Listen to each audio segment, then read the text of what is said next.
Rēzeknes augstskolā tradīcija svinēt Rozes svētkus aizsākusies pirms vairāk nekā 10 gadiem, kad zinību dienas pasākums norisinājies Rēzeknes pilskalnā.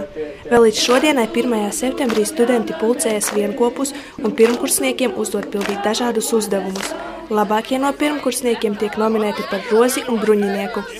Rozes svētki tā ir, jāsaka, augstskolas ļoti sena tradīcija, kad 1. septembrī zinību dienām tiek izvēlēts no studentu vidus students bruņinieks, kurš šo titulu nesīs visu studiju gadu un pārstāvēs augstskolu visos galvenajos pasākumos, un, protams, arī roze, kura atkal tāpat kā bruņinieks ir tā, kura pārstāv augstskolu visos svinīgajos pasākumos, un faktiski tā ir arī mūsu šī, katra konkrētā studiju gada simbols.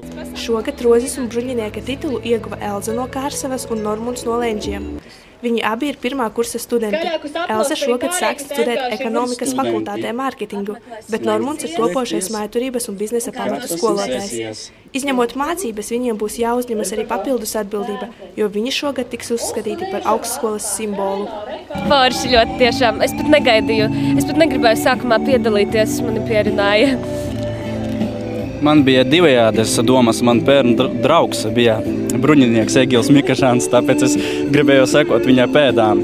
Šogad Rēzeknes augstskolā mācības uzsākuši vairāk nekā 500 studentu.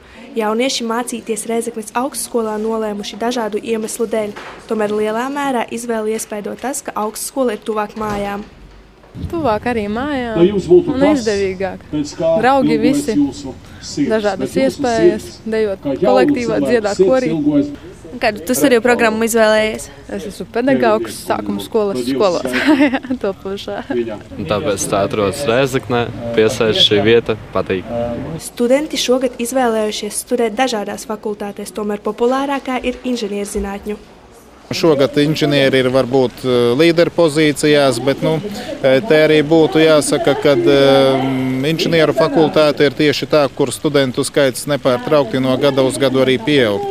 Jo mēs balstāmies gan uz maksas vietām, gan arī uz to, ka valsts tā kā par prioritāti ir izvirzījusi tieši inženierzinātņu, jeb eksakto zinātņu atbalstu, tad mums arī papildus tiek piešķirtas budžeta vietas, un līdz ar to no gada uz gadu mēs esam kāpuši un attīstījušies straujāk varbūt nekā citas fakultātes, bet tomēr šis gads ir daudz maz līdzvērtīgs arī citām fakultātēm. Jautrās noskaņās pavadot zinību dienu, visi ar patīkamu satraukumu var uzsākt jauno studiju gadu.